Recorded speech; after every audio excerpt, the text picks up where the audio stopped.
Bonjour et bienvenue dans cette nouvelle vidéo. Aujourd'hui, j'ai un invité de marque, Marc-André Morel. Donc, on est à Paris ici. On vient de sortir de son séminaire Briller à chaque présentation. Bonjour Marc-André. Ah, bonjour Marie, salut.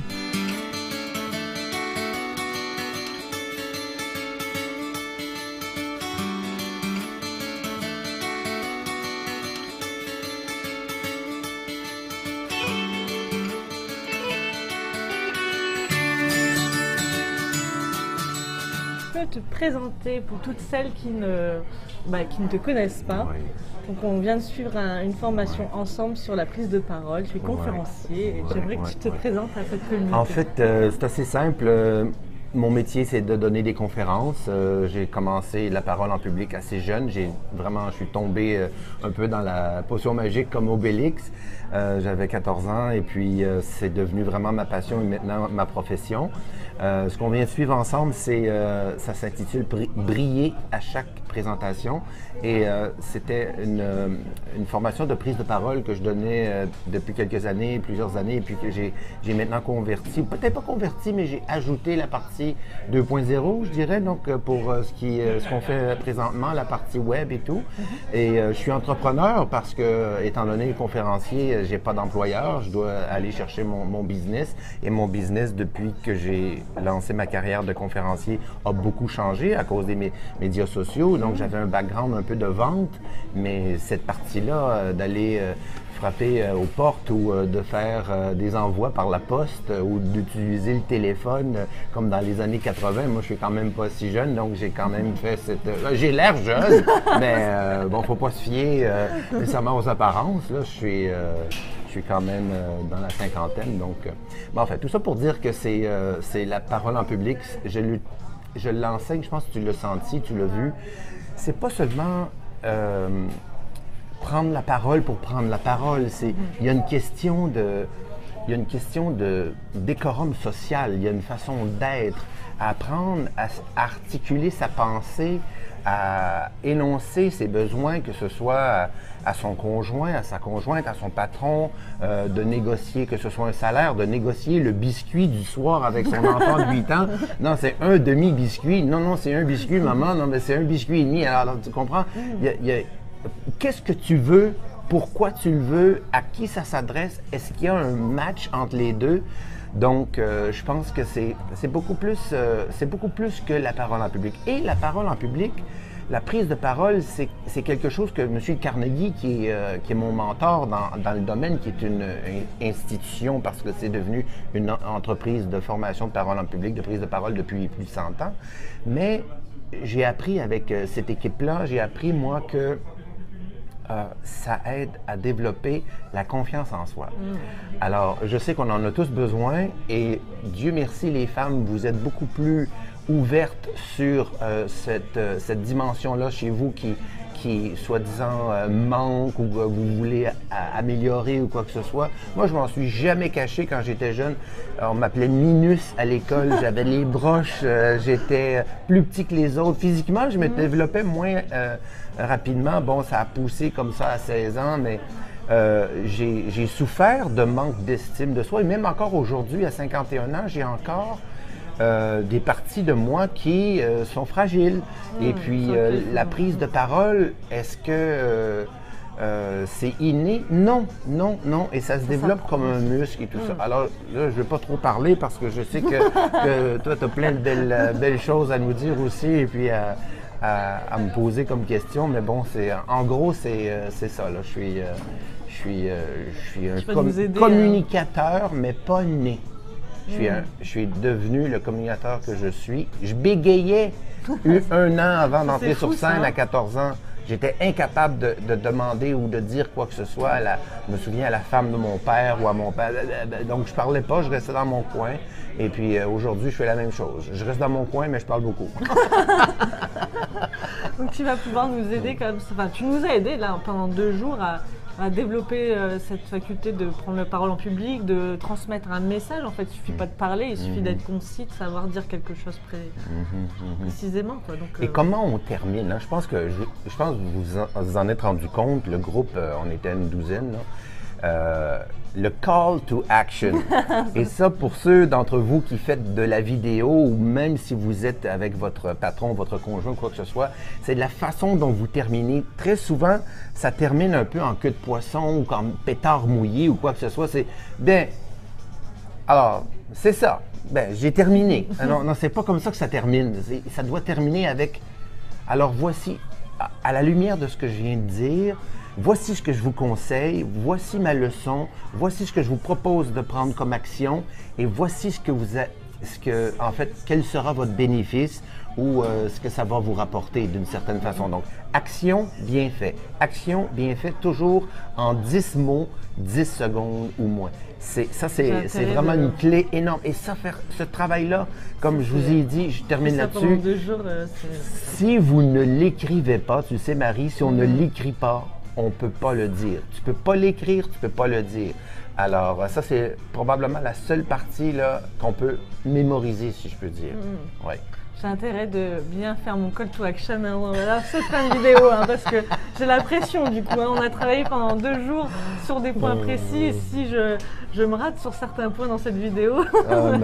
Non, mais ça fait… Mais je suis content que tu en parles parce que rater, cafouiller, comme on dit au Québec, s'enfarger dans les mots, les syllabes, etc., peu importe, on trouve pas le bon mot, on trouve un anglicisme, puis on fait des entre guillemets, etc. C'est la vie, c'est naturel et ça s'est beaucoup démocratisé, la prise de parole. On n'est pas à l'époque des Baudelaire ou de Voltaire ou de Molière ou quoi que ce soit. Aujourd'hui, on doit rendre ça propre, intéressant, stimulant, divertissant. On a toutes sortes de petits trucs qu'on veut partager avec les gens aujourd'hui.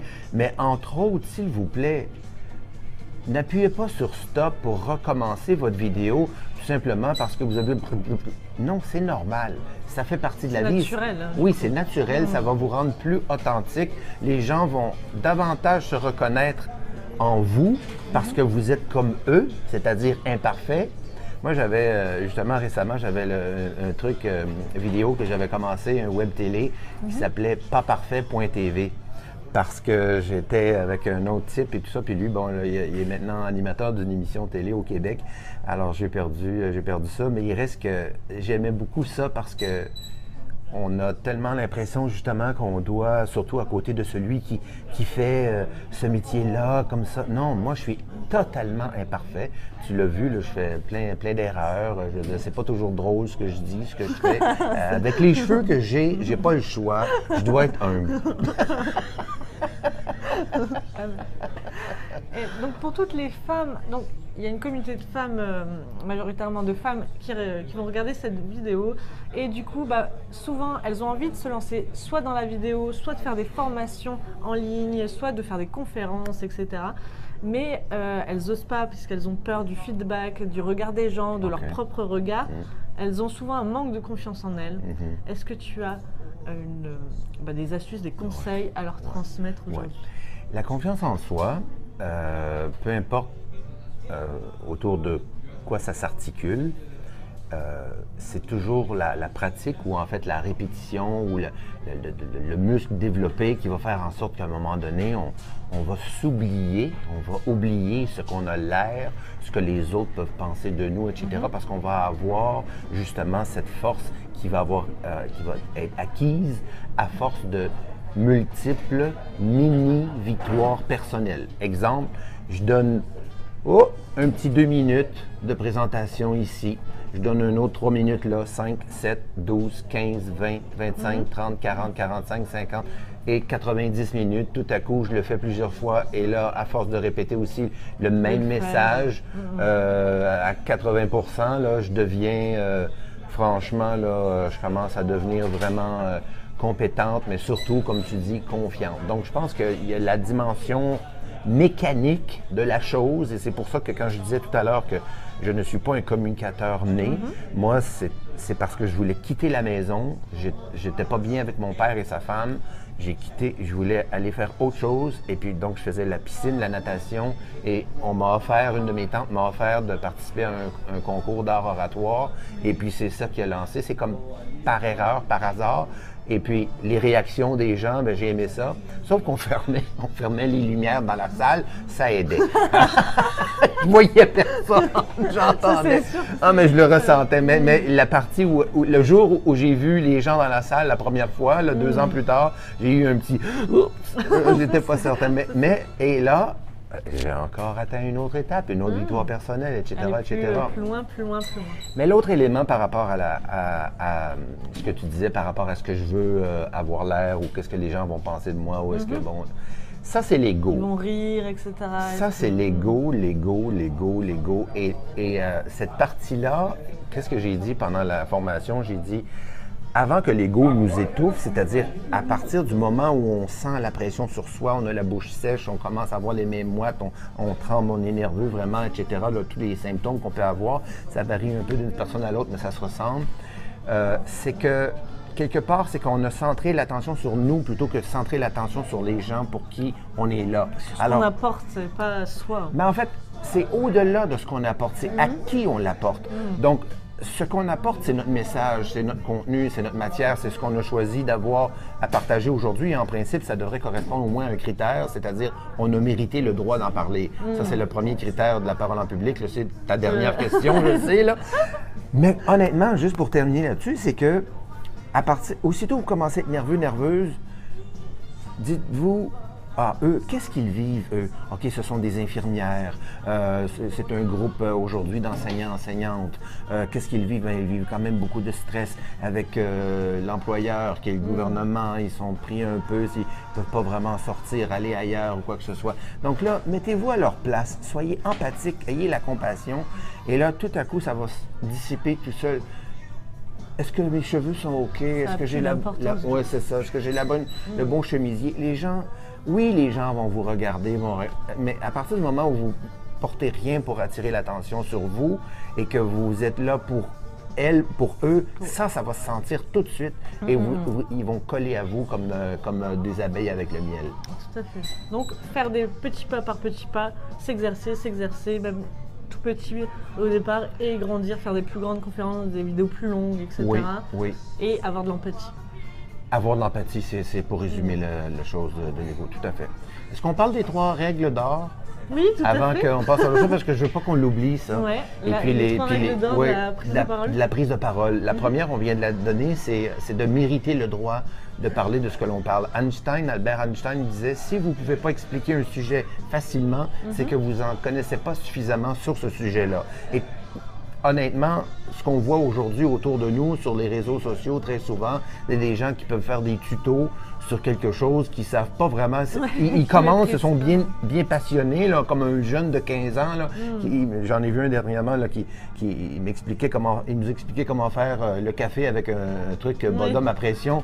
Mais écoute, il n'était même pas capable de se rendre jusqu'à la fin. Donc, mais il est content de l'avoir fait. Puis je suis content pour lui aussi. Mais honnêtement, c'est que si on veut vraiment être des pros là-dedans, c'est numéro 1, c'est mérité. Deuxièmement, c'est d'avoir la conviction que ce qu'on avance, ça fonctionne.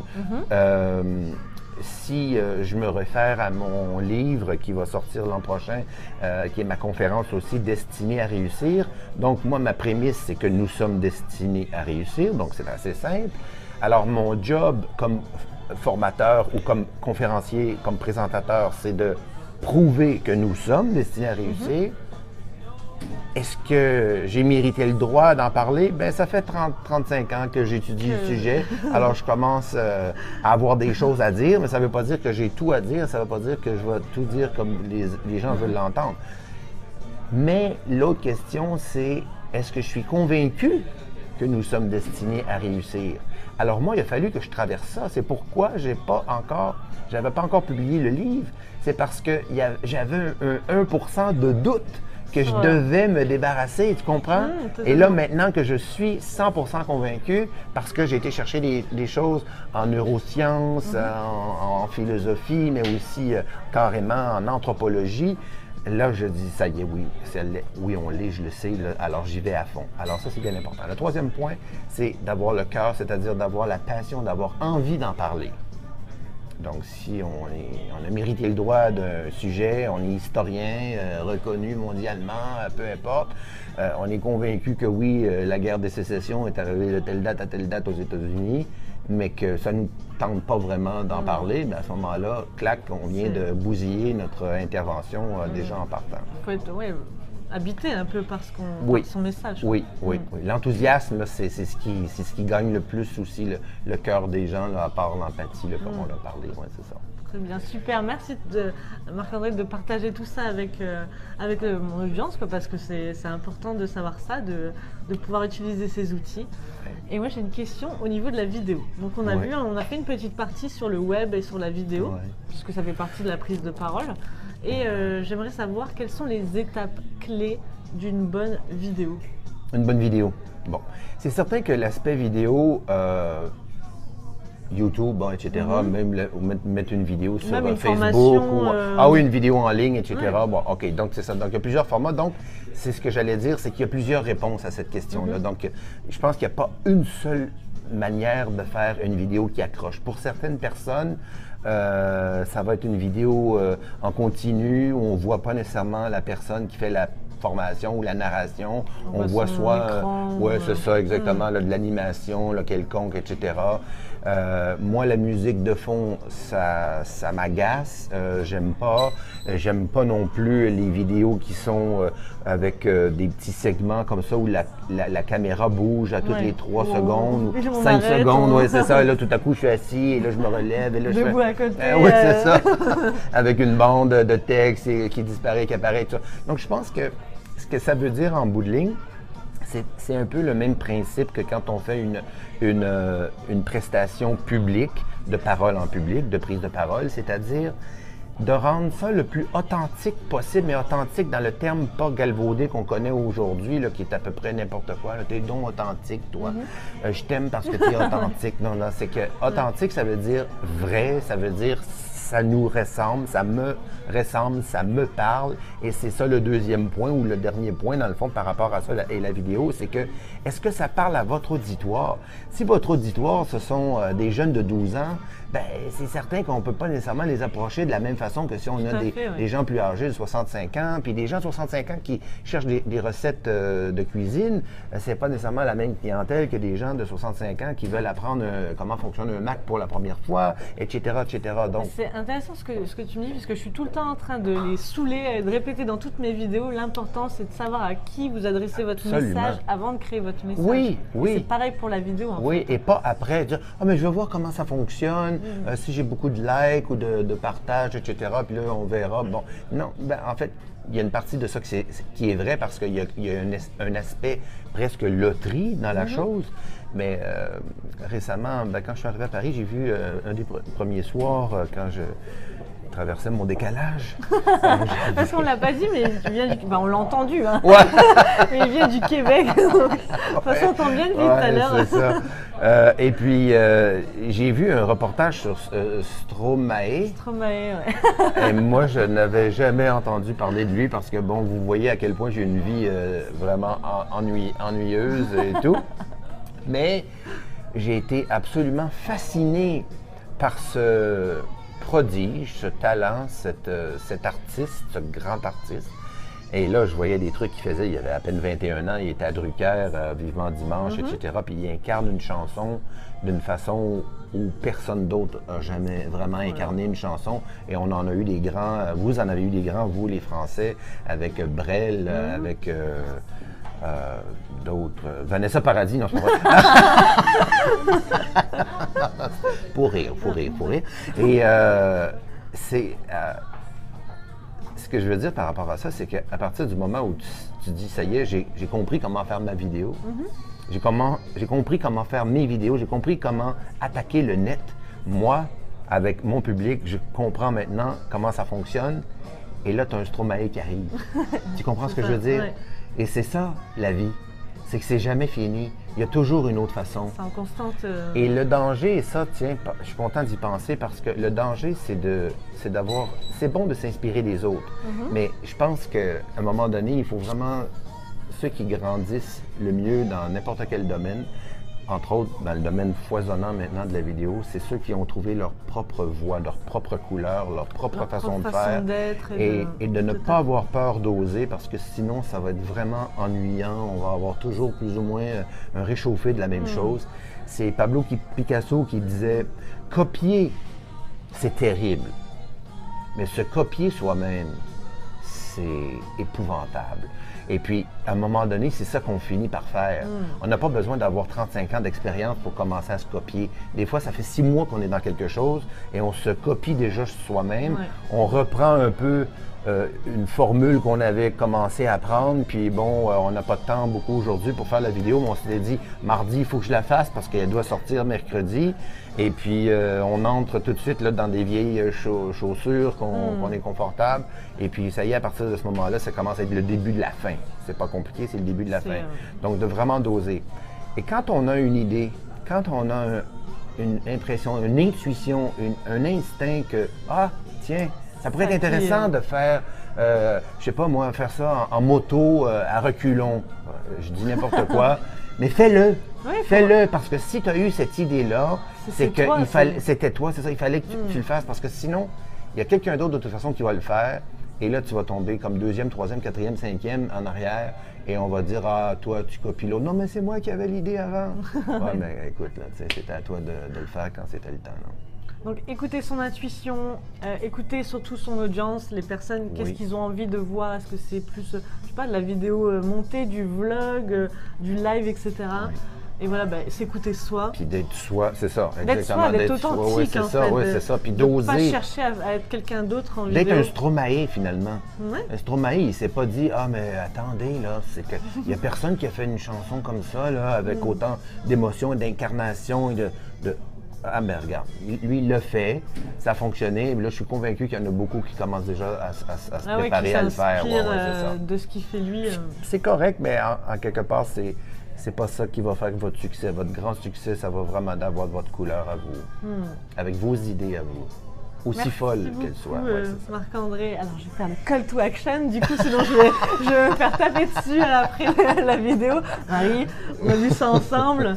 Donc en fait, si vous voulez maintenant retrouver Marc-André Morel, je vais mettre en lien de cette, dans la description, en fait, je vais mettre ta chaîne, ton Facebook. Si les personnes veulent prendre la parole en public, se développer, développer leur talent, eh bien, ils pourront te rejoindre directement. Et voilà, marcandrémorel.com. Ciao. Merci beaucoup. Ciao. À bientôt. Merci beaucoup. Salut.